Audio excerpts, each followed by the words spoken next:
हमारा ये वीडियो आपके लिए है, हर उस नागरिक के लिए है जो अपने प्रदेश, अपने देश के लिए जो है वो चिंतित रहता है, संवेदनाएं उसके मन में रहती हैं।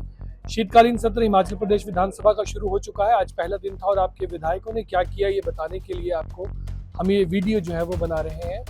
भाजपा ने एक प्रस्ताव मूव किया, नियम 67 के अंतर्गत की काम रोको प्रस्ताव था कि सारे काम रोक के इस बात पर चर्चा की जाए कि पंचायती जो चुनाव होने हैं पंचायतों में वो डिले कर रही है रूलिंग कांग्रेस। उधर से रूलिंग कांग्रेस के जो सीएम थे सुखविंदर सिंह सुक्खू और अन्य जो उनके मंत्री और सारे उनके विधायक थे, उन सब ने इसको सहर्ष स्वीकार किया और कहा गया कि ठीक है, इसी पे चर्चा कर लो।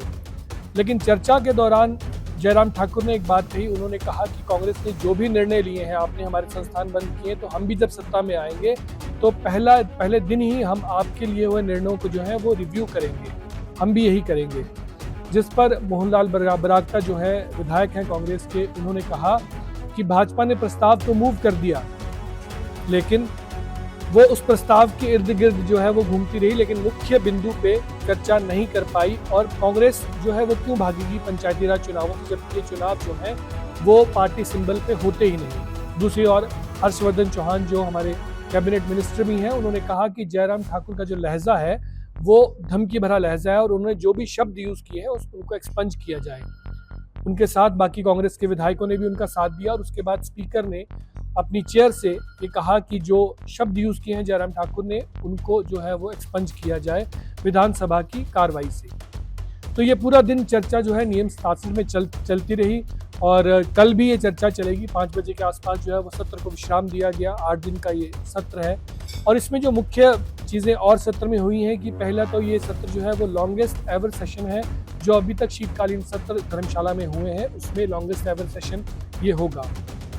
दूसरा ये ऐसा सेशन होगा, ऐसा हाउस होगा ये हिमाचल प्रदेश विधानसभा का, जहाँ पे पार्टी प्रेसिडेंट भी जो है वो अंदर बैठेंगे, क्योंकि विनय कुमार जो है वो जब से कांग्रेस पार्टी प्रेसिडेंट बन गए हैं, उनकी जो मुख्यालय शिमला मुख्यालय में ताजपोशी होनी है। उसके बाद he will be also a legislative member जो यहाँ पर बैठेंगे और आज उनकी गैर मौजूदगी में, बिकॉज वो रेजिग्नेशन उनको देना पड़ता है जब ऐसी पोस्ट में आपकी अपॉइंटमेंट होती है, तो सिटिंग अरेंजमेंट भी जो था वो विधानसभा में बदला गया था। दूसरा जो हंसराज हमारे भाजपा के विधायक हैं, जिनके ऊपर जो है कई तरह की अभी कंट्रोवर्सी से घिरे हुए हैं, कई तरह की चर्चाएं उनकी चल रही हैं, कानून अपना काम कर रहा है, वो विधानसभा से गैर मौजूद थे। और यदि वो विधानसभा में आते हैं तो ये भी एक नई चीज़ होगी, कोई एमएलए जो है वो ऑन बेल जो है वो वहाँ पे रहेंगे।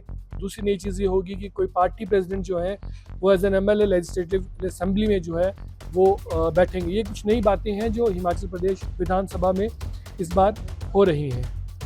दूसरी एक नई चीज़ हुई है कि विधानसभा का जो सेशन है ये मिड वीक में शुरू हुआ है, वेडनेसडे से इसकी शुरुआत हुई है। आमतौर पर जो है ये सेशन जो है वो सोमवार से शुरू होता है, तो लेकिन इस बार जो है ये वेडनेसडे से शुरू होगा।